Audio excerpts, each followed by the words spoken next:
Hey everybody, welcome to a delayed episode of the VPZD show. I'm one of your hosts, Dr. Zubin Damania. I'm a UCSF Stanford trained hospital physician and host of the ZDogg MD show, and this is Dr. Vinay Prasad. VP, what's up? It's good to be back, and I know people were clamoring for it. I actually got emails saying, "Where's the episode? Where's the episode?" That I don't get that too often. Certainly not for my own show. Well, certainly not for me. I could go silent for like a year and nobody would care. But if the VPZD show goes silent, then we get emails, right? I think it's almost like it's like a dopamine addiction. People just want to hear us kind of talk and talk. I don't get it. I hate me so much, you know? It's always hard to listen to yourself talk, but I think they like it because it's a lively dialogue about topical issues, and it is a news show, as I keep telling you. Someday you're going to believe me. I believe you now. In fact, just this week, show. I was like, you know what? This is a news show. We got to go through the news because it's been a couple weeks now. Yeah. We should catch up. So much stuff has happened, brother. Yeah, so much stuff. So where to start? So the things on the docket we got to talk about. We got to talk about what's going on with kids 6 months to 4 years old. We got to talk a little bit about Paul Offit. He's on your show recently. I haven't finished it, but everyone has highlighted quotes to me that I think are super salient. I got boosted. It was a boost against my will because I didn't want it. I didn't want the boost. I didn't think it was in my best interest, but I would have been terminated if I didn't get boosted. So I want to talk to you about that experience. Yes, please. I want to talk about Rogan. Rogan's back in the news. You know, they want to cancel Rogan. They're coming for him. So we can talk about that. And I don't know. I mean, I think schools and urgency of normal, which is a petition that I've joined many other colleagues on about returning normalcy to kids. I think that's important to talk about. And, anything else on your plate? Oh, man, I think we got enough to talk about for like a 7-hour show, but we're going to try to keep it concise. Dude, kick it off, man. Kids 6 months to 5. You want to start there? How about, why don't we start with the boosting? Because I want to tell you my ordeal. Tell me, dude. So I boosted myself, just for clarity. I got boosted purely because back in December, not because anyone was compelling me, because I employ myself, but rather because I was going to see my elderly parents, and Omicron was just kicking in. Right. We didn't know much about it, and I wanted to be able to report back to my Z-Pack, like what were the symptoms like when I got that booster, and they were much milder than the second dose. So that's why I got boosted. But otherwise, I would have probably foregone it because who cares? I'm protected against severe disease, which is what I care about. You're really hitting the nail on the head in the sense that you made a personal healthcare choice for yourself, and it was very logical because you're about to meet people who are in their 70s and 80s, and, insofar as you can give them a little bit of additional protection by you boosting, maybe it makes sense for your situation. And so I like that. I think that's what medicine is always about. Somebody making a choice that's well-informed, that fits their situation. They're not compelled to do it or coerced to do it. I like that story. My story, I work for the man. I work for the University of California system. And from the powers on high, they doth said that you all ought to be boosted by January 31st. And the good folks at the FDA, they resigned. And so the folks that were remaining at the FDA said, sure, go for it. Go for it. Go for it. Go for it. Boost yourself. So here I am, an adequately vaxxed. I'll call myself an adequately vaxxed, young, healthy man. You know me. I'm pristine health. Let's just say pristine health. Yes. And then the thing that really struck me is, I'm being compelled to make a medical decision. And, I generally don't like that for people, obviously. And I think there's only special circumstances that you ought to do that. And I don't think we meet those circumstances anymore because Omicron pierces vaccine so much. And even after booster and even after delay, it will pierce eventually, so much so that I don't think you have an ethical and scientific case for mandating the vaccine, end of story. I think Omicron is enough of an escape mutant that you just don't have that prerequisite, which is benefit to other people. But put that aside. I am somebody who is in epidemiology. I'm somebody who thinks about data for a living. This isn't something that's peripheral to me. This is like the core of who I am, which is thinking about these kinds of medical decisions, and to me, it felt like such a violation that this huge part of my identity, which is thinking through these decisions, is something that basically gets no respect and that, is completely trammeled over. And it's something that, I felt like I was wronged in some deep way, if that makes sense to you. Dude, not only does it make sense, but what you've basically put your finger on, listen, you're a smart guy who does this for a living. Right. Imagine you're a less educated person who doesn't do this for a living, who is, That's say, the person who made the the mandate. That's the person who made the mandate. Oh my God. Yes. Yes, it is. And as we've said in a previous show, like, these are the people we want to hold accountable, the people who should know better, but they don't effing know better. But who doesn't really necessarily know better? Somebody young who's going to college, who spent $50,000, $70,000 on tuition and is being told they cannot matriculate, they can't show up unless they are forced to get a booster shot, which will do them personally minimal good and may even potentially cause, very rarely, some harm in the form of myocarditis. And they're told you need to do this or you can't matriculate even though you or work. Or we'll cancel your degree. We'll cancel everything you've worked for. Absolutely.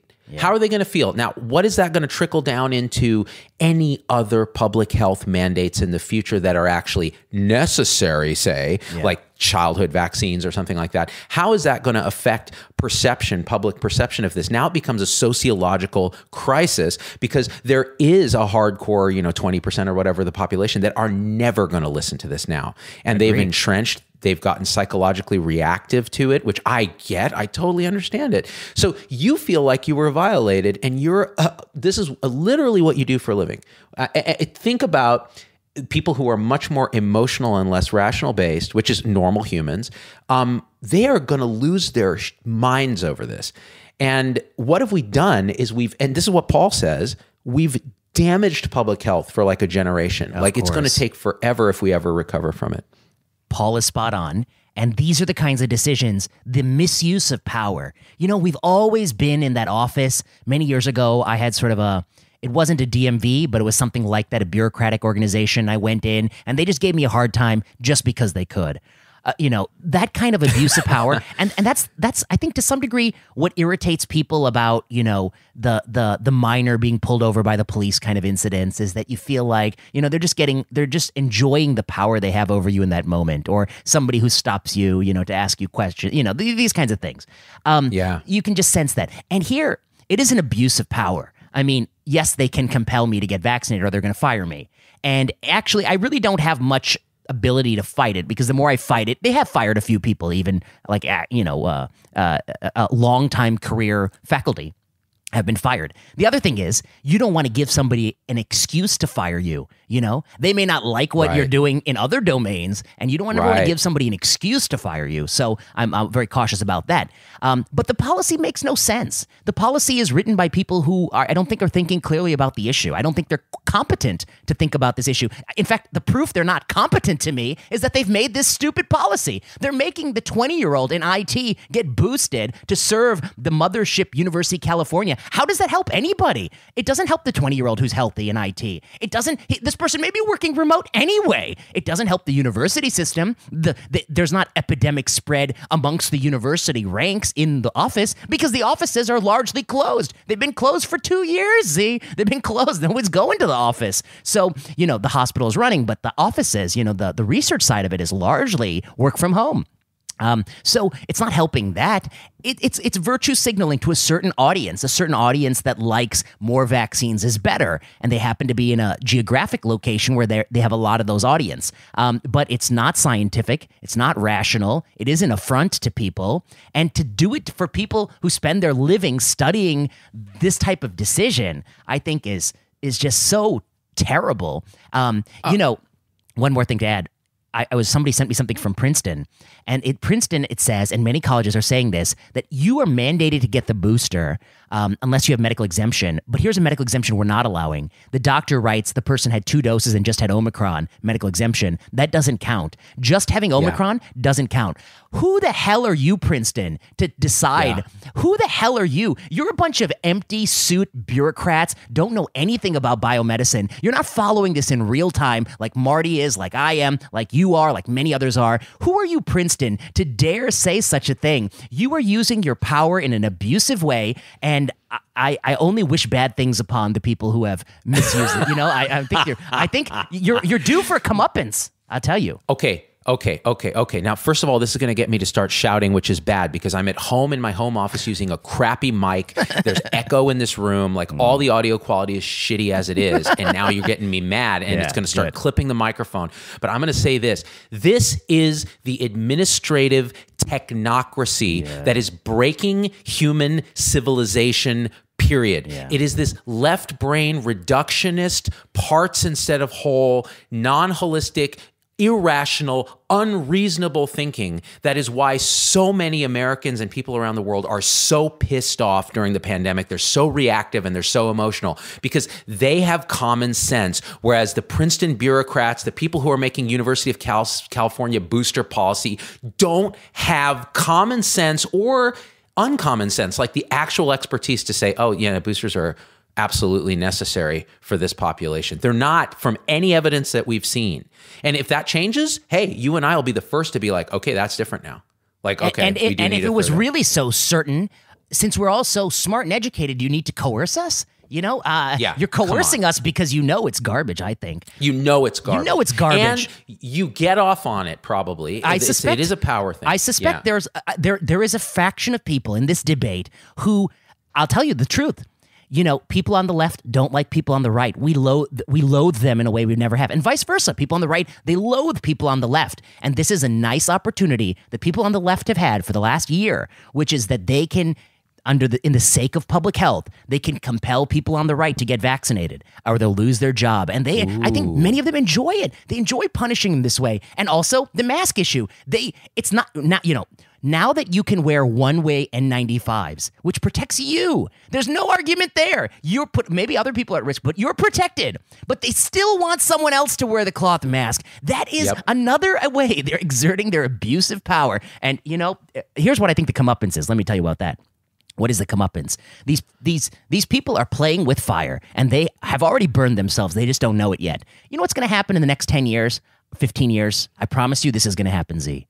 A number of states are going to sign laws that actually make it harder to compel anything. Private companies are not allowed to compel their employees to get vaccinated, to do many other things that private companies might have been doing in good for earnest reason. They're going to be a big pushback. It's probably going to be more in red states than blue states, but it's going to limit the power of the employer to compel the employees to do things to their own body.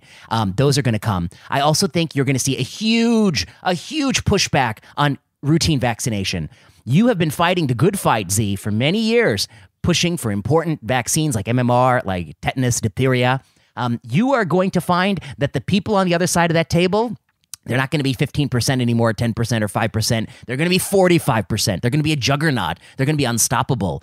You know, I think that they're going to change laws in a lot of states. We're going to backslide on all the routine vaccinations. We already have due to COVID delays, but we're going to go back on policy. And so the people who are playing fast and loose with the mandates this year, who think it's fun and games to compel healthy young men, I'll put myself in that category, Z. I'm still under 40. Shut your hole. Shut my mouth. Healthy young men like myself to compelling us to get unnecessary, unproven boosters. And you know what? Let me just talk about the data for a second. A booster will certainly reduce my transient short-term risk of symptomatic SARS-CoV-2, but it's unlikely to be durable. It's unlikely to be a great extent. And symptomatic SARS-CoV-2 after 2 doses is not on the top of the list of my worries. I got bigger things to worry about. Is it going to further lower my hospitalization risk if I get SARS-CoV-2? That's hard to further lower because it's already in the floor. It's a floored risk. It's as low as it comes. I have bigger risks to worry about. I ride my bicycle around town. That's a higher risk activity. I have bigger risks than the SARS-CoV-2 after 2 vaccines. You know, is it going to benefit me? No. Is it going to benefit community spread or pandemic dynamics? No. There's an IHME model that shows Omicron, it spreads like wildfire. You can shut a whole society down and weld the doors shut. You're barely going to put a dent in Omicron spread in this model from the University of Washington people. So certainly boosting a few 20-year-olds on the margin as a condition of their employment is not going to change much there. And finally, what's the downside to me? As far as I know, I had a tickle in my chest, but I don't think I had myocarditis. Maybe I'm not as young as I think.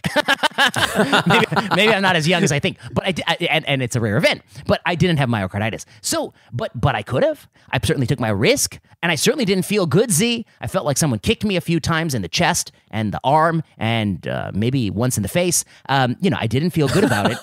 And I think if somebody were to ask me down the road, if you asked me 5 years ago, do I support restrictions on hospitals in terms of what kind of health conditions they can demand of their employees? I would have said, no, I don't support that. Hospitals are wise. They're prudent. They're going to use that power with grace. I don't support that. If you ask me now, going forward in the next 5 years, do I support restrictions on what hospitals and universities can subject their employees and students and faculty to? I would say yes. I support state-level legislation to curtail their power, because we can't have some bureaucrat in some office who doesn't know shit about medicine making medical decisions, telling students that Omicron doesn't count. You have to get a booster within 30 days anyway, even though they're 20 and healthy. We can't have these people making decisions. They're not qualified. They're not capable. Their brains clearly don't work. Sorry, I've been rambling. Oh, man. Dude, people need to rewind everything you just said from where you started talking and just play it on repeat in every facility around the country. Because, okay, I'm just going to keep it very brief because you said everything I want to say. First of all, we've damaged vaccine sentiment for a generation. There was just an article on how the anti-vaccine sort of cult organizations like Del Bigtree and these, Children's Health Defense and all these, anti-vaccine organizations that have been pre-COVID, like horrible actors in the world, are getting windfalls of donations because people are exactly fed up by bureaucrats trying to control their own health in a way that doesn't even make rational sense. The idea that it's a political cudgel of the left is absolutely felt reality for many on the right. And that you think they're going to sit down for that? There's no way. There will be legislation, like you said. It will absolutely come back to bite them in the ass. And the other thing I just want to put a real key point on here is morons are setting policy. That's what I want to say. Yes. That's the core. That's the core problem. Morons. That's the core problem. Yes. It's the core problem. We've ceded the bureaucracy of leadership to idiots. And so not very smart people. And if you talk to smart people, they'll tell you, man, I can't even open my mouth about this because it's like a witch hunt. I'll end up, getting shut down. It's crazy, dude. So I agree with you. I'm sorry you had to get subjected to that non-scientific bullshit. And, you got to do it voluntarily like me. I'm not a young man anymore. I'm 48. I could go down at any second from a massive MI, a stroke, or gout. Heaven forbid, gout. I could die from gout. I shouldn't have bought you that port wine. I'm sorry, Z. Ever since you put me on that high tyramine diet, I always wondered, why do you only eat drumsticks from turkeys and drink port wine? But you're headed cruising for gout. Okay. I also want to point out, of all the suffering I've had to endure to get to the spot I'm in now, which is finish medicine and be a faculty member, a professor of medicine, the boost wasn't the worst of it. Right. I've taken worse. First world problems. Yeah. Right. No, I've taken worse. Certainly, when you and I trained, it wasn't this age where, people set work hours for medical students or medical students could complain about, how they perceived someone's tone to be when they spoke to them. When we were students, you took their real tone, and it's not even a tone. It's what they actually said, so it was a different time. It was a different time. But anyway, medicine is nothing more than jumping through stupid hoops. Lots of stupid hoops for many years. This is just another one, so I'm happy to bear it and live to fight another day. But I don't like it. And now they've made a powerful enemy, and that person is me. No, because I'm retribution. Yeah, no, and my retribution is I'm going to think of ways in which we need a system where you, as you say, you cannot have a bureaucrat making these decisions. They can't be made in this way. There needs to be some checks and balances on the system. I don't know exactly what that looks like, but I know that COVID-19 has exposed the problems with middle management, which is that they're drunk on their power. And then the other things we need to talk about, they're being cheered on by a very tiny peanut gallery of people who were once well-intentioned, but now have lost the plot. And who I'm talking about. I'm not talking about the anti-vaxxers. I'm talking about the The anti-anti-vaxxers. The anti-anti-vaxxers, Z. The anti-anti-vaxxers, Z, they're just as bad as the anti-vaxxers. They don't use science either. They treat it like a religion. They're emotional. But their religion is the opposite, which is anti-vaxxers are dumb, so anti-anti-vaxxers are smart. And we're so smart, we know that if a little vax is good for you, a lot is better. A whole lot is better. A whole lot is better. More is better. More is better. And the anti-anti-vaxxers are cheering on the FDA's imminent authorization of 624. So should we go to the next topic? Great segue, bro. Like you're just a natural at this, man. I'm just going to sit back. I thought I was a medical communicator. Wrong. No, I've learned everything from you. That's like, sorry, it's like that old drug commercial. I don't know if you remember this one. Like, where'd you get this weed, Timmy? Where'd you get this weed? I learned it from watching you, Dad. I learned it from watching you. I remember that. Remember that? Yeah. Where'd you learn this? Where'd you learn to do this? And then the dad was like, but I have glaucoma. That's my favorite excuse. Now you don't even need that. Now it's pretty much just legal everywhere. Yeah, I mean, and I don't realize that alcohol is more dangerous. They finally finally woke up to that. Exactly. And by the way, that's another good example. You know, you and I grew up in the we grew up a little bit apart, but we grew up in a time where marijuana, what was that? That was awful. It was considered so bad for you. Just say no. Yeah. And now it's like, alcohol's worse for you. And what was the data? The data was always supportive of the claim that alcohol is worse. Some of us read the data, others of us didn't. Yep. Similarly, if I may, I think masking 2-year-olds is not going to look so hot in 5 years. I think so. I think it's not going to look hot. And I think it's going to look pretty stupid. I think somebody might even notice that many of them don't really wear it properly, and even some of them chew the mask. They might notice things like that. Yep. And I'll even go a step further and say, I've been hearing from a lot of teachers around the country by email, and what they tell me is, first of all, Zoom made it so that kids could enter this very passive way of learning where they just turn their cameras off and they just sit there. The masks do the same thing. In a way, the kids hide behind the mask. Their expressions are hidden.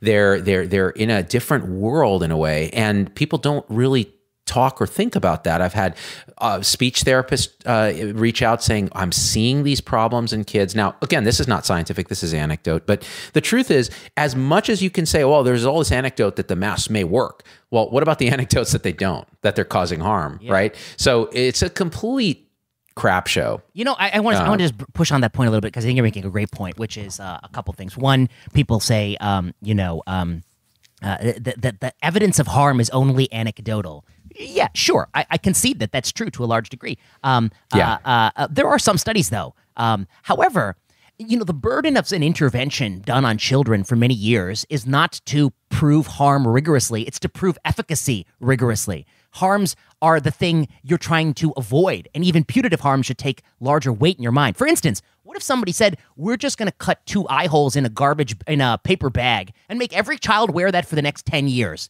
How long do you think it would take to show harms? They don't see any part of the face. They just see eyes behind a mask, or they have to wear a mask, like a Halloween mask. You can imagine that's the policy. What I might say is, well, what's the goal of the policy? Oh, just cause we just want them to wear the mask.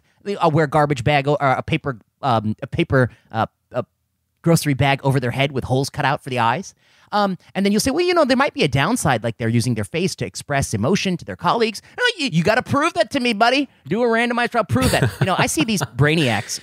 I have been a proponent for randomized control trials to establish the efficacy of masking, and they fire back at me that I have a, quote, double standard because I don't call for randomized trials to demonstrate the harms of masking. And I say, these are people who must not have been paying attention for, 20 years of biomedicine. We do randomized control trials powered and designed for interventions thought to be putatively efficacious to show efficacy, and harms are gathered only as an ancillary product of the randomized control trial, and often with larger observational data sets. But if you don't have efficacy, you do not pass go. You don't even implement your foolish idea. The burden is never to show harms from some stupid idea you dreamt up in your garage. It's to show that it actually works. Where have you been?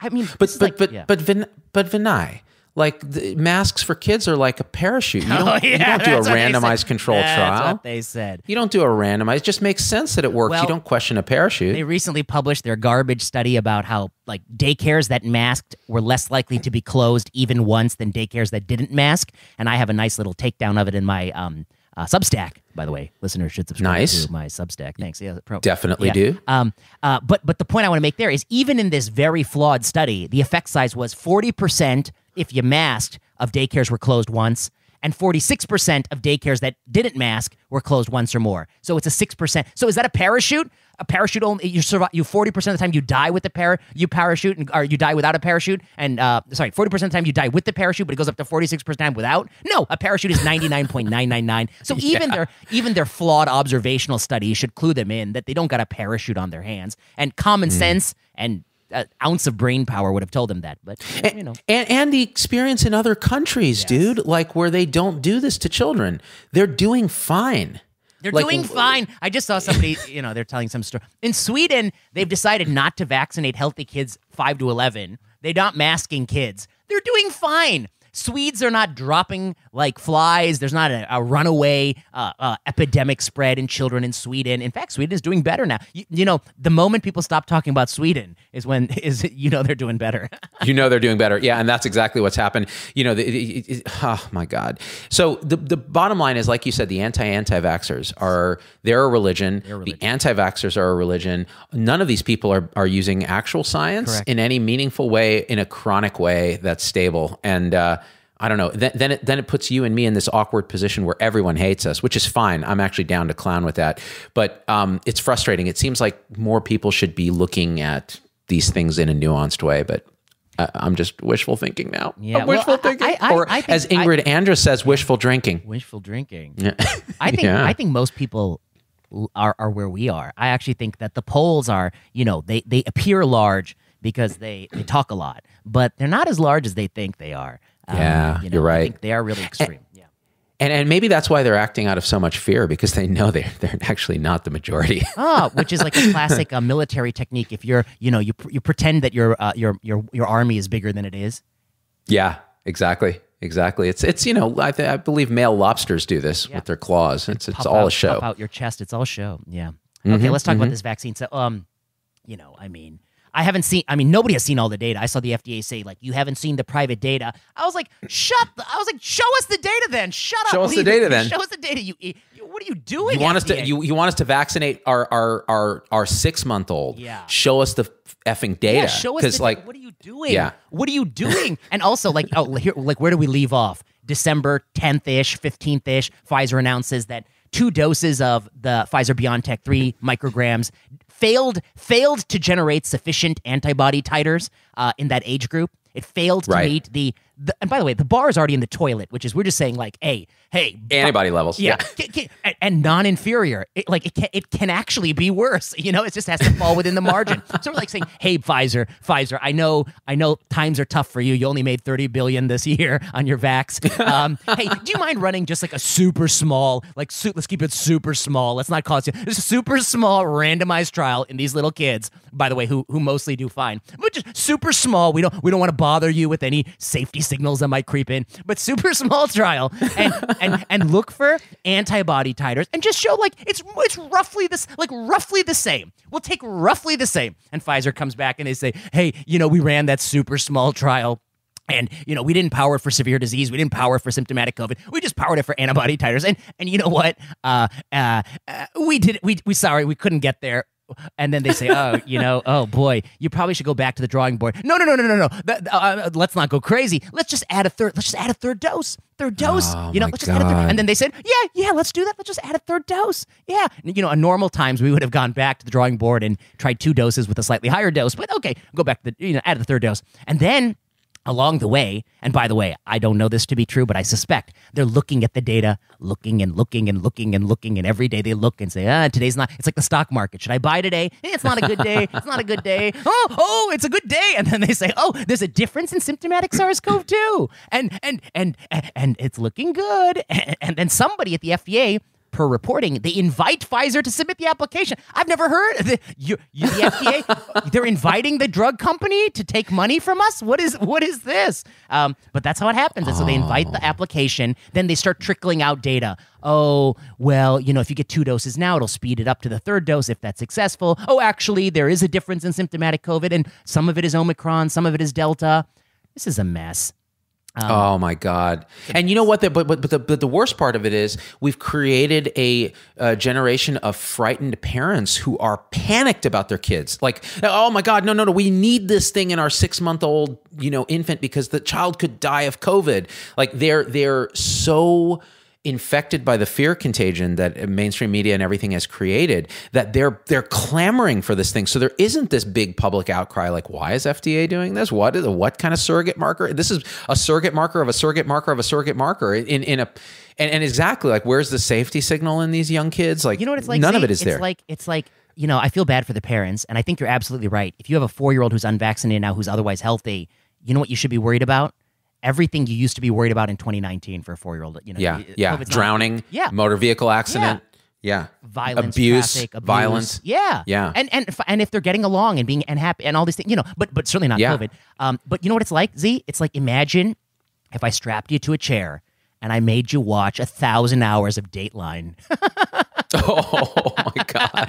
Dateline. It's like tonight on Dateline. Even though you live in a posh suburb of San Francisco, home intruders have been making rounds. Home intruders can come in and murder you in your sleep tonight on Dateline. And then they say, the story goes back to 1987. When the last time it happened, right? When a large public profile case of an intruder who killed a family of 4, it's like, okay, this is exactly, and it goes back to this idea of boosting, this culture that we've generated of safetyism, this idea that, if you can keep people safe, you have to. If there's anything you can do, you just keep the mission creep just keeps happening. It's like, kids at playgrounds, it used to be they'd fall and they'd occasionally hurt their head. Okay, so we mandated that we have soft, ground at playgrounds. Okay, cool. But you know what? If you mandate soft ground, you're not using a helmet. Exactly. Like, how about a helmet? Put a helmet on these kids, and pretty soon the kid is in a freaking astronaut suit and is doing nothing. And that's what we're seeing with boosting, that's seeing with masking, a real parachute, and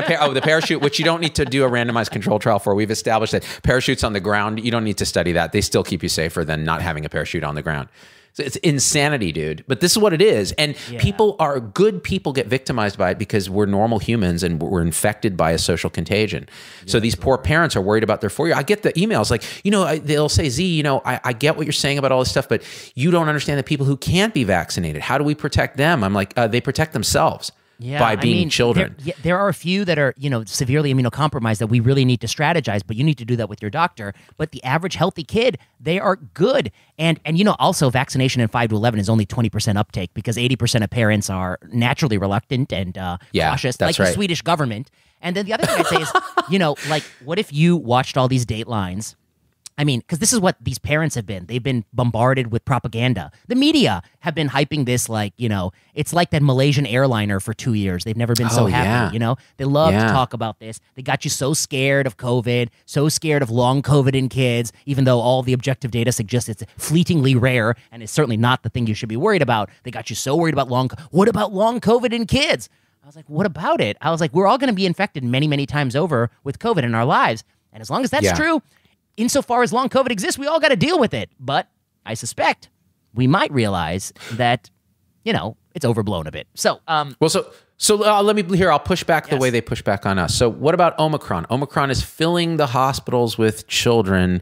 It's infecting everybody, and Well, I mean, okay, no, but fair. What about Omicron? It's infecting everyone. Yes, and the virus will eventually affect every single person on this planet. As long as you use this mRNA construct, you're not going to get enough neutralizing antibodies to keep this at bay. We're all going to get infected. But I think it is factually untrue that the hospitals are running at high capacity from pediatric hospitalizations. Omicron is now plummeting, and Omicron, I think, by every piece of data I've seen, is milder. And talking. And MIC has been decoupled from the original ancestral strain to Delta. MIC is much less common too. Go on. I mean, I don't know what to say. No. And when I talk to doctors who are actually working in these hospitals, that's basically what they say. And what it really is you just a sheer number of infections. It's kind of like having a bad RSV season or a bad flu season. You get vulnerable kids that end up in the hospital. And as Paul often says, 30% of them have no comorbidities. That's just bad luck, right? So you're going to have that. But so how do you respond to that?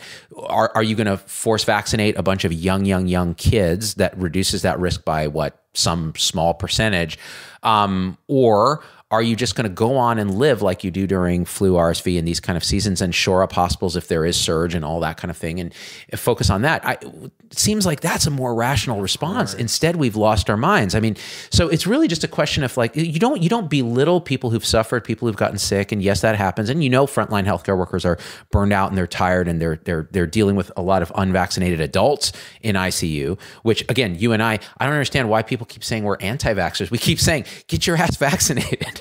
If you're an adult, especially if you're at risk from anything, get a booster if you're at risk, right? Like, come on, if you're over 65. Among 65-year-olds in this country, I think 16% are unvaccinated, and I think 47% are unboosted. That's playing Russian roulette. In the UK, in the same age groups, I think it's 4 and 9%.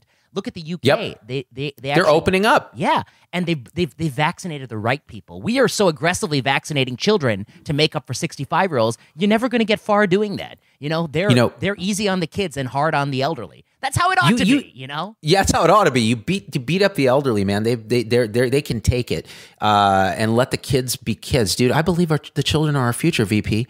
Let them free and let them show the way. The other thing I got. Yeah. It doesn't it though? By a woman who was not in the best of health herself. So here who was that? Was it Whitney Houston? Whitney Houston. Maybe, yeah, okay. Hey, crack is whack, VP. Crack is whack. Speaking of that though, you said it in a tweet somewhere, dude. It's the American way. Like everything, you got to do everything big. You got to do it in excess. If a little is good, a lot is better. And that's how we felt about vaccinating children, masking, all this other stuff. In Europe, they're looking at us like we're insane. And I think we are insane. I think we've kind of lost our minds a little bit. It's interesting to me because we talked about how the bureaucrats are.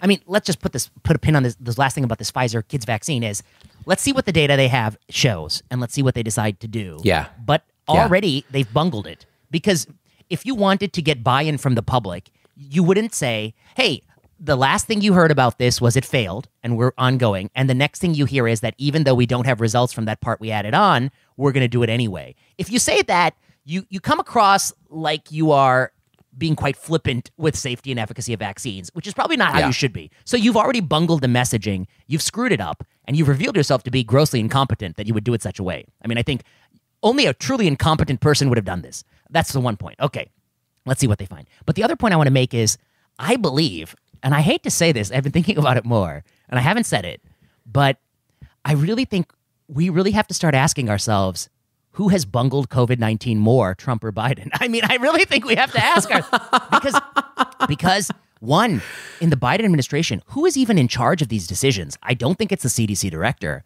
I don't think it's the FDA commissioner. Well, who is the FDA commissioner? It's Bob Califf. He just got pushed in, but I mean, it was nobody for a long time.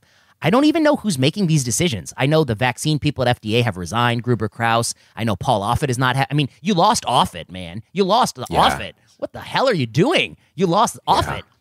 I think they should actually put forth the person who has the power to make decisions. I certainly don't think it's Biden. Let's agree on that. It's not this guy. It's somebody. Somebody's got the power behind these decisions. I'm not sure it's Fauci either. I don't know who it is.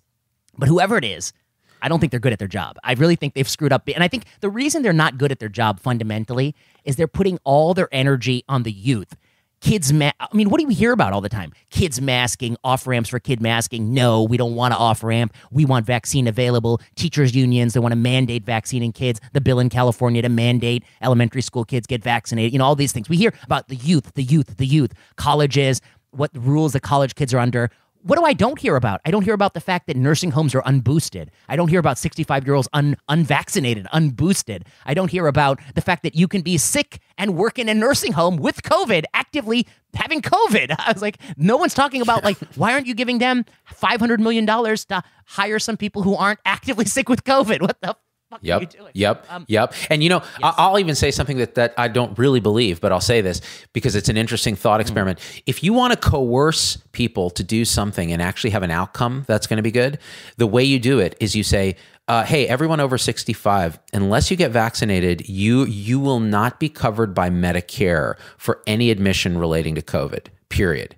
and or even not relating to COVID. I'm not saying you should do this. I'm saying this is very unethical. But like if you did that, people would then line up to get vaccinated. You'd save a ton of lives. So that's a coercion that would save lives. I don't think we should ever do it. But coercing fucking college students to get a booster or they're going to lose their degree. I see your point. Your point is saying this like you're against coercion. But if you were to use coercion, the coercion you need to use is on the older people. Right. Yes. But you know what? You know why, Z? They don't want to coerce the old people. The old people are going to vote against them. The young people, they don't vote.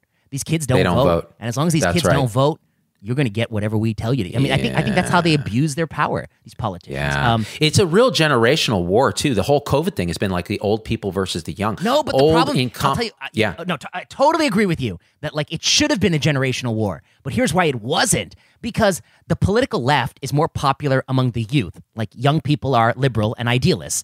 And the political left has become. I see what you're saying. They hijacked the propaganda machine. Yes. These kids are, they're brainwashed. Yeah, they're brainwashed. They think they're brainwashed. The youth. And so now you got the young people saying, we need to just wear N95s a little longer. I was like, dude, you're 20 years old. Shouldn't you be living it up? I wouldn't want to take any risks. I was like, are you a teenager? What the hell is wrong with you? Take some risks, buddy. I'm a high schooler. I'm going to go protest that my high school doesn't feel safe from COVID. I was like, are you? When I was in high school, people just like leaned over and said, hey, smoke this. I said, what is that? Smoke this. Exactly. Smoke this. What is it? Maybe it's laced with PCP. I don't know. My dealer just gave it to me.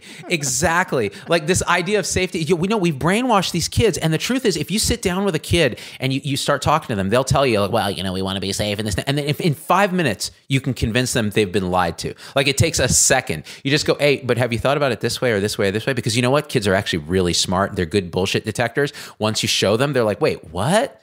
Hey, this makes no sense. Why are we even masking it in class right now? Why is my teacher opening all the windows in the middle of the winter because they're afraid of COVID for these kids? You know, when we were teenagers, there was a big campaign in public health to be like, you know what? Use a condom. And now for teenagers, there's a big campaign in public health to be like, you know what? When you're outside here in this sea breeze, it's okay to lower your N95. What happened to teenagers? What happened? Crazy, man. This is actually an exacerbation of a trend that's already been happening that Jonathan Haidt has written about in Coddling of the American Mind, that, kids are already in this sort of bubble of safety and they can't see out of it. And these are smart, these are really, they're the future, right? We have to save them, VP. We got to go on a crusade, brother. Now, see, now that I've said that, people are going to attack me for like, oh, they want to brainwash the kids back into some kind of libertarian utopia. It's like, no, I just want them to think. Yeah, I mean, I don't know. I just want them to be like numerate and think about risk proportionally. And if they want to be this hard on COVID, given the risk, then I want to see them that hard on auto accidents. I want to see them that hard on suicidality. In fact, and ironically... Or on Instagram. I want to see them be that hard on Instagram's poisonous influence on children. Yeah. Yeah? But they're not. That's a nice segue to the Rogan, because I was just thinking, everyone's like, we want to cancel Spotify. Spotify, dangerous misinformation. Spotify. I'm like, shut up. Neil Young and Joni Mitchell, like, keep on rocking in the free world. Like, these two assholes were like the probably the heart of the anti-vaccine movement prior to COVID, because they were in that like hippie, liberal, like Marin, like, yeah, we don't really believe in toxins in our body. Did you know there's mercury in MMR? That's what it stands for. Mercury, and retardation from mercury. It's like, come on, dude. So now they're like, no. Full disclosure, I think Joni Mitchell's album Blue is probably one of the greatest albums of the 20th century. So listen, I love both of them. You love both? Yeah, I really do. I like Neil Young a lot. Like Alabama. Yeah. What was his Southern Man? Dude, it's good stuff, man. Like, that was liberalism when liberalism was cool, man. Yeah. Now, know. No, they're good musicians. Yeah. But, I mean, who are these musicians? I was like, first of all, do you even listen to this? Like, how are you even equipped to process what was true and false on that show? Yeah. You're an old musician. What do you know about what? And why are you? I mean, I honestly wonder if it's like a publicity stunt. Somebody's like, how do you get your name out there? You're like, you know what? Right. You go hard against Rogan. You get out there. I was like, punch up. Yeah. I was like, if I was a starting singer songwriter, I would take the bold stance on Twitter of saying, you're not allowed to put my music on Spotify. And I was like, anyone listening to your music, buddy? I was like, shut up. Keep on rocking in the free world. Yeah, you are exactly. A musician. You could pull your stuff. You know, it's true. I have a ton of stuff on Spotify. All my albums are on Spotify, all my parody music. I could make a stand and be like, you know what? I disagree with Spotify hosting Sanjay Gupta. I feel that so hit me with Rogan, because I have some thoughts on this too. Okay, so I guess like the first thing to say is, you know, yes, there are things on the show that I don't agree with, and I'm sure there are things that you don't agree with, and I'm sure there's okay, and we probably are largely aligned. There are also some things that those guys said that are like not wrong, and you know that's the thing about people. Like, you know, if somebody says something wrong and somebody says something not wrong, you know, it's very difficult to parse. Like, you know, what do you just want to silence them forever? I mean, some of the things they're saying are in fact true. Okay, that's one. Two. This boycotting. This is the new culture. I mean, this is a pathetic culture. It's just a culture where, you know, nobody wants to, like, somebody was complaining to me about something somebody said, and then I said, well, what did they say? And they said, well, it was gross. And they called it gross. I said, but what was the thing itself? Oh, you know, it was something like this, but it was gross. I'm pretty sure. And then I was like, the more you realize is you don't even know what they said. You don't even know what they said. Know what they said. What is wrong with you? I was like, is your education so bad you think you can characterize someone's position without actually knowing what happened? I was like, what happened to these kids? So I think that's part of the problem here. I also think it's ironic that they go hard on Spotify and not on Facebook and Instagram, as you point out. Yeah, which are poisonous. Yeah, Spotify's like freaking like going to college compared to that. It's like, yeah, it's like good for you. Yeah, Spotify's like fruits. It's like protesting fruits and vegetables compared to the fucking soda. Broccoli. Yeah, yeah. Take a hard chance against carrots. It's got too much natural sugars in those carrots. You can get carrot anemia and turn orange. Yeah, compared to the other shit out there. And then I think the other thing is you can't cancel Rogan. It's like trying to cancel the sun. Are you crazy? He's already got another couple million subscribers because you keep talking about him. And two, there's an empirical study that shows his influence has actually shrunk because of Spotify. Like pre-Spotify, did we talk about this before? Like pre-Spotify, if you went on the show, you would gain on average, I forget, like 4,000 followers on your social media in a week. But on Spotify, it's gone down to 2,000, suggesting that about 50% of the audience doesn't like the Spotify app, is what I think it is. Yeah. So, you know, if they cancel him, if they find a way to push him out of Spotify, which I'm not sure they're going to do. He's going to win. He's going to win. He's going to get all the Spotify severance pay. And then he's going to be more popular, have 20 million followers. And then the last thing I would say is, I mean, I think it's intellectually weak. I think most people don't even know what was said on the episodes that they're so angry about, that is, quote, misinformation. And I think Spotify are proving themselves to be pathetic. When you're faced with the mob calling for the cancellation, the answer is zero capitulation. Zero capitulation. Don't give an inch. Yeah. Don't give an inch. And they already gave an inch. We're gonna put a warning on the front of the episode that says the content you're about to hear is on a controversial issue. If you want reliable information, this is what they're gonna say. Go visit the CDC website. I said, no way. Yeah. Did you see? I clicked through on that thing. It is appalling. They had like Esther Chu's blog on there. They had, which is all fine. These are all wonderful people, but how the hell are they authorities on this stuff? Like, it had CNN, it had NPR. Actually, I haven't clicked. I thought they linked to like the CDC. No.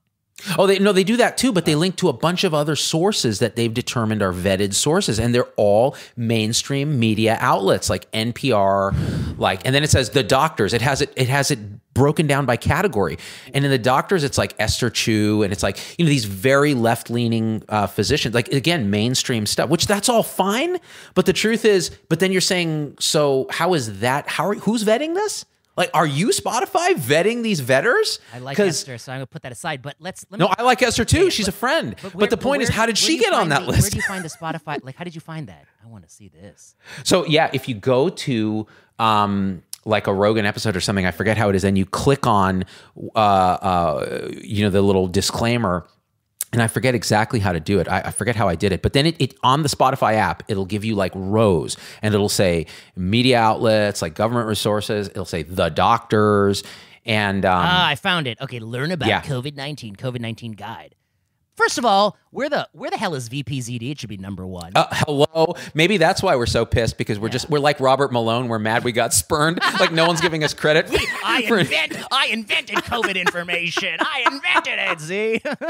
How dare Esther Chu, who's smarter and better looking than me, get that spot? Why is she getting what she deserves in life? Why not me? Why not me? Oh, wait, hold on. Let me look. Oh wow. stay in the know. First of all, it links to the Spotify original Fauci, a 15-minute episode on Fauci. Okay, just what I wanted to listen to. Sure, coronavirus explained from the doctors. This is really interesting. Yeah, it's a problem. They're making a big mistake. I mean, it doesn't really matter what they're putting. The point is that the moment you insert people curating what is truth and fiction, you're taking a bold stance as a platform. And then in addition to that, why doesn't anyone want to acknowledge the core truth, which is that COVID came and hit. We shut down the world. Last I checked, in the 1980s, how many times you shut down the world? 5 times a year? No, it never shut down. We never shut it down in the 90s. We never shut it down in the 2000s. Now we finally, when Zoom is strong, we shut it down. When you do something you've never done before, you're going to get massive disagreement, and you can't try to silence that disagreement. That's the stupidest thing I've ever heard. Yeah, it's dumb. It's so dumb. Now, what Rogan said actually in his, quote unquote apology, which I actually, listen, here he kind of doubles down a little on, these are smart guys with credentials who are saying this. That's fine.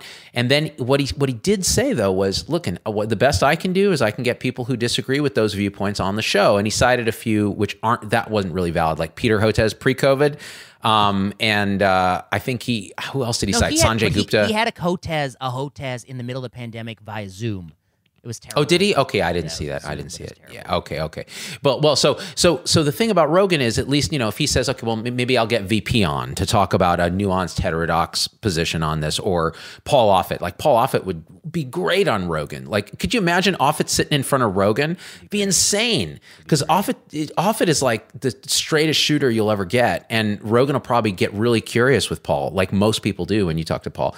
So I think that's correct. That's what you do, right? And the other thing is, like, so who is gatekeeping the sort of information that goes out on Rogan's show? Rogan is. So Rogan makes decisions every day, just like you and I. Like, I'm not going to go and interview Ashish Jha on my show. I'm not, because he has a huge platform in mainstream media. His voice has been generally quite mainstream, and we hear plenty of it. So who do I choose to platform? Like that's some fucking verb. Yeah, right. I choose to interview people that I'm genuinely curious about their positions. Right. And Rogan does the same thing. He tends to lean conspiratorial. He tends to lean in that space. That's fine. That's Rogan. But if he can kind of say, okay, I see that now. I have this. People are listening to me. All right, I'll get some other people on. Fine. That's great. That's a guy who's actually self-aware. That's what you want. But Spotify putting a stupid label on it, just like Facebook and all this. No, you think the people who believe Rogan are going to believe those other sources? No, it's so bad. They're listening to Rogan for a reason. The Spotify they no longer stand for free speech. They want to put this label. They think they can placate this angry mob. The angry mob only wants one thing. They want Rogan's head on a platter. They won't be happy, even when he's. The only reason they can do this is because he's in Spotify, which, by the way, I thought was a mistake that we went there. My understanding was Rogan was netting like 10 mil a year, and he went to Spotify for 100 mil. And I was like, you know what? If you're netting 10 mil a year and you have total freedom, just live there. Keep going. Keep going. You don't need 100 mil. What are you going to even spend? What can you even spend that much? I mean, you're not living in the Bay Area. That's the only place you can spend. Yeah, that's for sure. He's in Austin now. Yeah, it's much lower cost of living. Okay, but you can't spend that much money. You don't need that much money, and freedom is invaluable. But Spotify, they're not going to sate this mob. The mob, what they want, first of all, half of what they're mad at him about is not these stuff. They just see an opportunity. You know how they are. Yeah, exactly. And there's fewer of them than they think, and there's more Rogan fans than they expect, and a lot of people listen to Rogan. And he's in, and Rogan is not promising. He's not CNN. He has no obligation to present you the news. He's one guy talking to people he likes to talk to. It's none of anyone's. If you don't like who he talks to, you listen to something else. There's 1 million podcasts you can choose from. And we're just two people. We like to talk to some people. A lot of people I don't like to talk to. Yeah, me too. In fact, I will say this publicly right now. The people who message me saying, I'd like to be on your show, are never going to fucking come on my show. Because if you have to message me to tell me, how interesting you are, I'm sorry. If I'm not interested in you de novo, right? I just don't want to talk to you. It's got to be an authentic conversation, which is the same with Rogan. I'm pretty sure Rogan doesn't just have people on the show because he's pressured into it. He has people on the show. He got on the phone with Sanjay Gupta. They had a good conversation, and then they did a show that I actually thought was pretty interesting, right? So that's great. That's wonderful. That's how you do it. I hate to say, one of the things that irritates me is I want to have some guest on, And then I'm like, okay, so question number one, like, what do you think about the safety signal of myocarditis? Or, what do you think about, masking kids? And they say, I say, oh, thank you for the question. I want to start by saying, SARS-CoV-2 is a real virus, and I believe in it. I believe in China. They start giving this whole disclaimer, and I'm like, Jesus Christ, just answer the question. Dude, they say You know what it is? They're worried. Go ahead. No, they're like, I voted for worried. Bill Clinton. Yeah. I voted for Hillary. I'm like, okay, well, it doesn't. They have to put out their liberal bona fides. Yes. Yeah. No. And you know what though? I'm gonna say this. In their defense, most people in medicine especially have no clue how to do what we're doing, in the sense that they're not ready for blowback, they're not ready for troll comments, they're not ready for hate, they're not ready for it at all, and they're worried it's going to affect their career or whatever, and so they're super cautious, and that's why I effing hate talking to most doctors. Like, I just won't do it anymore unless I know in advance from a call that they are going to be themselves, and if they screw it up, yeah. Well, can I give I don't know. I want to give a pep talk to that doctor out there. Yeah, do it. They need it, man. The pep talk I would say is I don't know. Step number one is, do you know what you believe? And I do think a lot of people, the problem is they don't really know what they believe. And I think if you don't know what you believe, do you believe a 20-year-old who got 2 doses of Moderna, and just had Omicron should be boosted within 31 days? Do you believe that is a good thing? And if you don't know the answer, which I think a lot of people don't know, then go read about it and think about it, and maybe don't talk about it. I mean, that's fine. But if you know what you believe, you really know, it's probably not a good idea. I don't see much of upside, and I see a lot of downside, which is what I believe, and what Marty believes, and what Paul believes, which is what he told his own son, right? If you believe something, then I think the question you face is, do you really want to live your life, I don't know, silent about things you believe in, that you spend all this time to train on? Do you think it makes society better that so many people who believe these things are silent? I think it makes society worse. It lets the most irrational people dominate the dialogue because they have nothing to lose, because they're crazy people with, out of they're not in academics. They don't, they're not in anything. They're just totally crazy people. They don't run a profitable business like you. They don't do anything. They're just totally, nobody's on the outskirts of society. Do you want them to dominate the dialogue? And then, I always find interesting, doctors are like, my research is working on, vulnerable populations. And I'm like, I applaud you for that. I think that's one of the most interesting things. And I actually think that I hope a lot of the work that my lab does is helping vulnerable groups. That's why we're doing it. We are living at a moment in history where we have a perturbation to vulnerable populations that has never been happened hitherto, and will never happen, hopefully never happen again in our lifetime. It's the greatest perturbation to poor minority children that has ever happened in our lives. And you're on the sidelines on this. This is your life's goal. You're on the sidelines on the biggest game. You're on the sidelines of the Super Bowl. This is your life's work to play football. I was like, get in the game. Get in the game. Get off the bench. Stop being scared. Don't be a coward. Get in the game. They need you in that game. If you don't have an opinion, sit on the sidelines, read more. But if you do have an opinion, you have a moral, spiritual, intellectual, scientific obligation to push that opinion out there. And if you don't, and you're doing it to preserve some meager job, and some meager job security that you think is so wonderful, what job security do you have if you can never say what you think? What's the great job you have? Do you really defend vulnerable populations? You won't speak out on the single greatest crisis they've ever faced in human history, in our life? I mean, not human history, in our life. So that's my pep talk. What do you think? That's a pretty freaking good pep talk. I mean, it comes down to this, Vinay. It comes down to authenticity. Are you effing you? Are you you? Right. Are you able to be you? You have one life. You have this present moment. Can you channel a hole in the universe where you come out through it, which is the universe speaking? Like, if you put filters on what you do, what you say every single day because you're worried, because you're afraid, because you live in fear, that is not, for many people, that's not a way to live. It may be the way that you want to live. That's fine. If you've made a conscious choice to live in fear, that's fine. But I determined over years, it took me years to break out of that matrix, years. Even 5 years ago, I was scared to say certain things on my show because, what about if I don't get a sponsor, what will happen? Well, fuck the sponsors then. I won't have sponsors, so now I don't. Well, what if I say this and then I get canceled? Okay, then cancel me. It doesn't matter. I have to say what I believe. And listen, people will say, well, you're in a position to do that. Okay, how do you think that happened? I put myself in this position. It's not like I wasn't sitting at Stanford slogging away for the man in an organization that force tests people every week. Remember when your father handed you your YouTube channel, Z? Oh, I know. It didn't happen. It didn't happen. Oh, totally, yeah.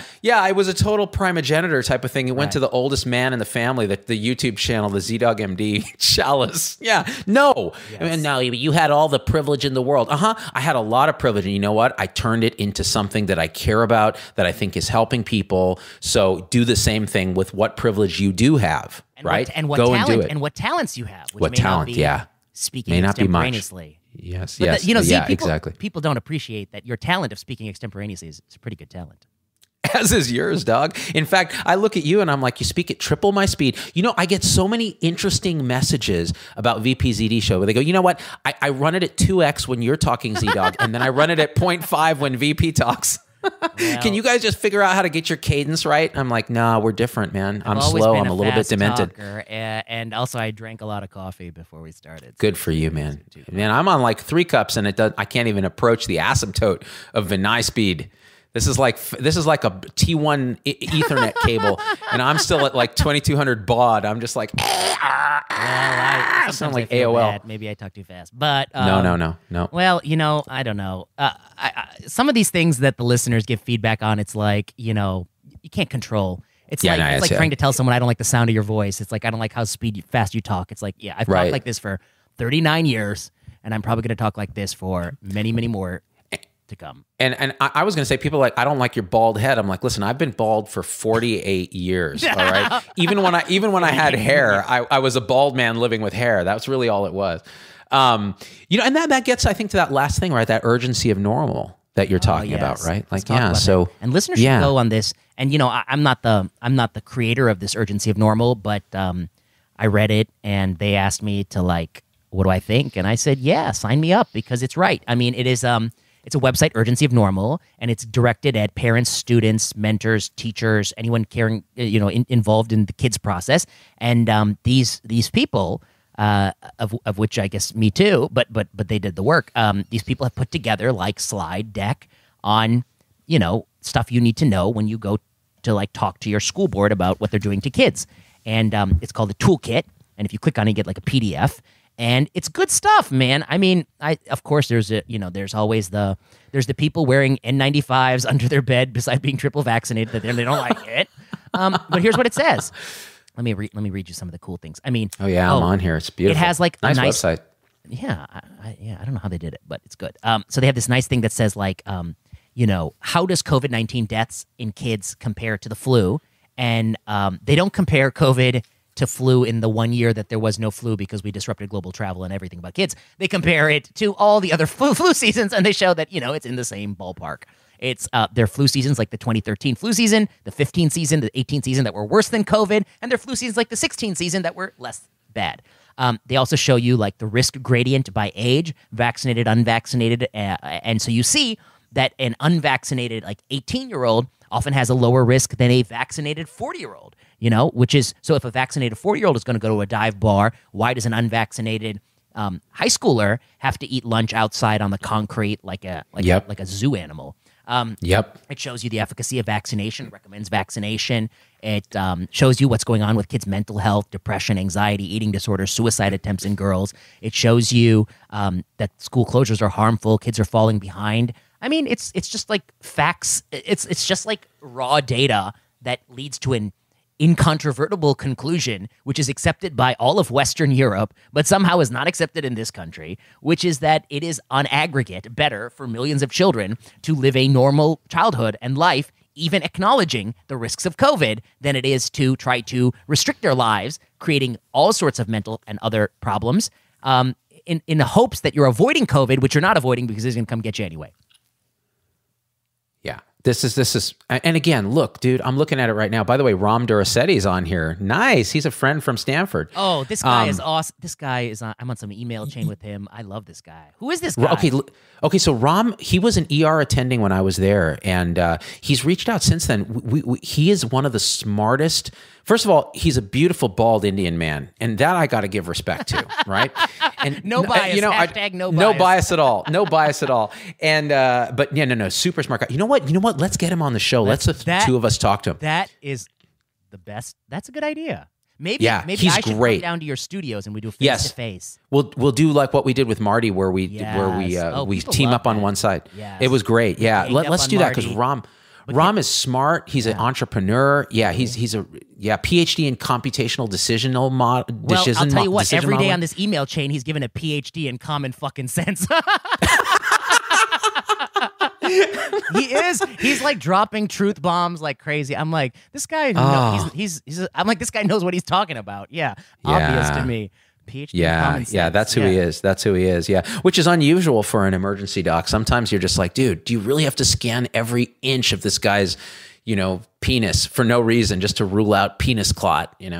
No, he is definitely the man. You love emergency docs. You know it. You just I know. You know what? I loved it, Josh. They are my favorite people. There is a very few emergency docs who have anchored on their individual experience and are not looking at the forest of society, and they're making bad policy proclamations online. Yes, right. But most emergency docs are really good. Yeah, and Ram really is like my friend Gene Noble, two emergency docs who are in the Bay Area rocking it on the right side of all the issues.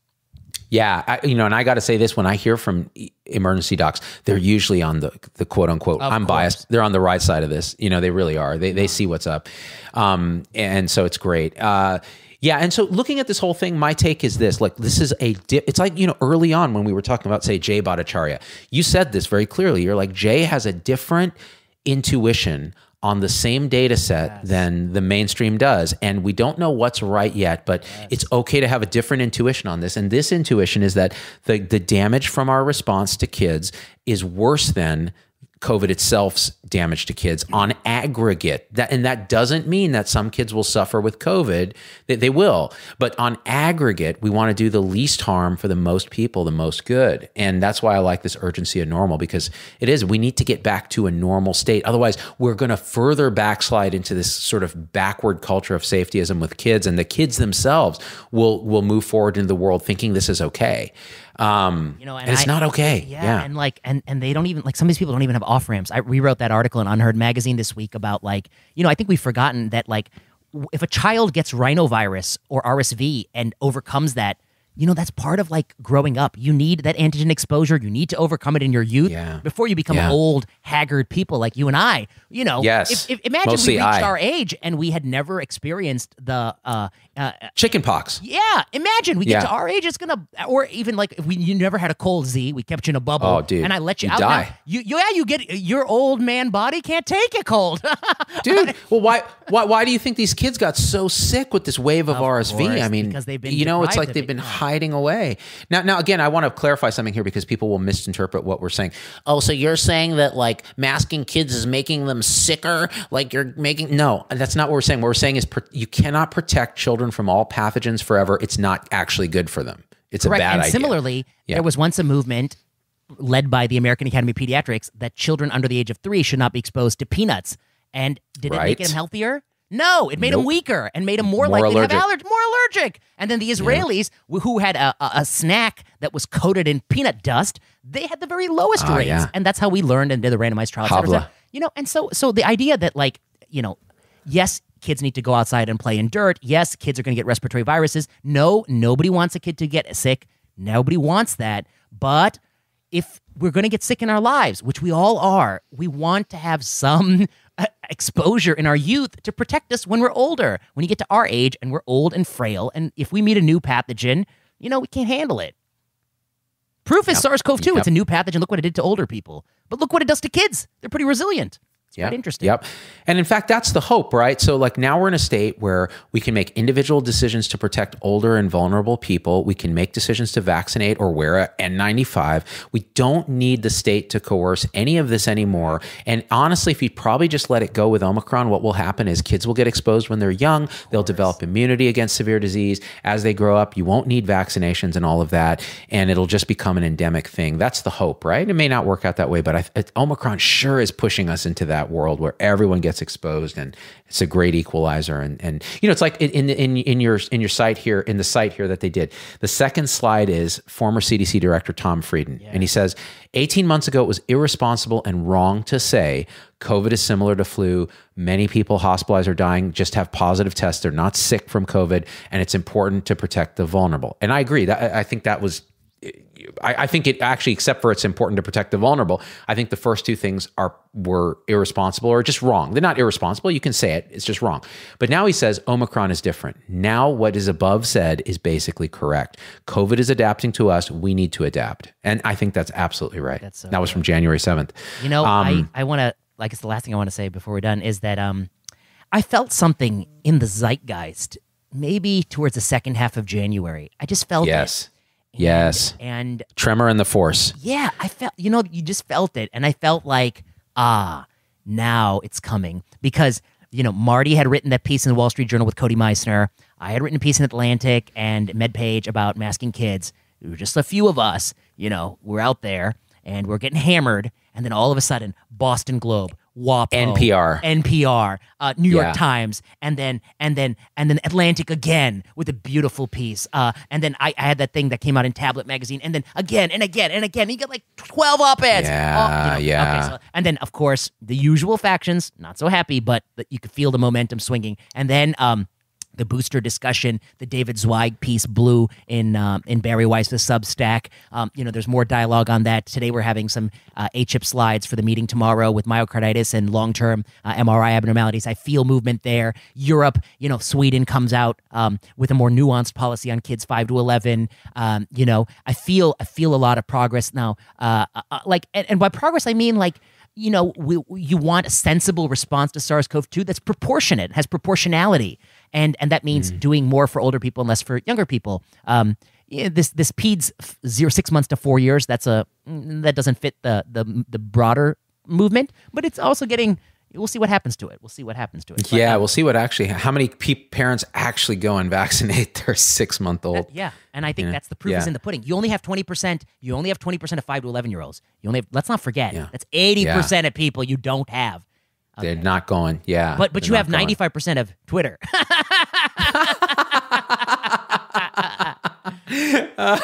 Oh, by the way, I got to tell you this last thing. So my life has been so much happier since I deleted my Twitter app, and all I do on Twitter is dump and run away. And maybe I'll peek in every now and again, like voyeuristically, to see what kind of shitstorm I've set off, and then I run back away. It's been really nice for me, man. I don't recommend it for you because you're much better on Twitter in terms of how you create content. But for me, it's just been game changing for sanity. Well, it's interesting you say that. I saw Emily Oster today has said that she's done with Twitter. It's too caustic. And that's sad because she's a very thoughtful person. I will say that I also feel like you emotionally. My life's a lot better. But I'll tell you why. I think Twitter's a great place for me to look and see what smart people think. So I've unfollowed. No, so you can unfollow some people. You've unfollowed everybody, yeah. I unfollowed a lot of people. So that's one, smart people think. And it's a great place to push your message. But I do think, unfortunately, it's not a forum for dialogue or debate. And so I actually just don't read anything that comes back at me, you know? So I've set it up in a way that doesn't even show me. I don't read it. I don't care. And it's, you know, at this point, I think people have set up their camps. And so, you know, it's not surprising that the people who have always disagreed and are going to be on the wrong side of history are still on the wrong side of history. They haven't yet relinquished their view. But I do think they will relinquish in a few weeks or years or months. They're going to relinquish because I do think there is a parallel with the Iraq war that I keep saying, which is like, you know, the Iraq war was like two things. One, obviously, it was a huge policy blunder, which is like school closure. But also, 5 years after the Iraq war, you walk around, everyone's like, "Oh yeah, I was always opposed to it." I was like, "You were?" I was like, "Were you? Were you? Yeah, you were?" Yeah. I was like, I thought most of y'all were for it at the time. Yeah. No, y'all opposed to it, and that's what we're gonna see here on all these issues. I think you're right. There'll be a zeitgeist shift. It's already happening with the kids masking thing. When NPR writes a piece that's really critical of kids masking, gives 4 reasons that masks might cause harm. They stopped mailing tote bags. They mail kids masks in size 2. They stopped mailing their 2-year-old masks as the new tote bag. You know, I got to say, so when I lived in Vegas, I loved KNPR there, and they used to invite me to the studio all the time. That's an oasis in the Vegas desert. It really is. It really is. It's like an oasis of reason and logic. But I would sit in the NPR studio and I would do their telethons. And they'd be like, "Oh, we have Z-Dog MD here," and I'd be like, "Hey guys, do you believe in public radio?" Like I would do the whole thing, and it was the most fun I've ever had. And now I come back to the Bay Area, I don't listen to NPR at all because all I hear is the bias in it. You know, I gotta say the same thing, which is like, for me, the New York Times was the paper of record. I always get the paper Sunday. NPR, I loved it, you know, and then COVID comes and I see a bunch of very well-educated, liberal, elite reporters living in cities where they can live their whole lives on remote work, basically ignoring 85% of the country, ignoring all of Western Europe, and continuing the most narrative that's hell-bent on ruining children's lives for what goal? To marginally reduce the probability that they ordering Uber Eats will get sick. And then, because, I mean, isn't that like the structural bias? Like, these are people who went to top universities. They live in liberal elite cities. They are mostly remote workers. So, of course, for them, for those of us who've been showing up to work every day this whole pandemic, like myself, you know, they're terrified at that idea. And they're putting out, basically, at this point, I think they're just total failures. I don't even know what to say.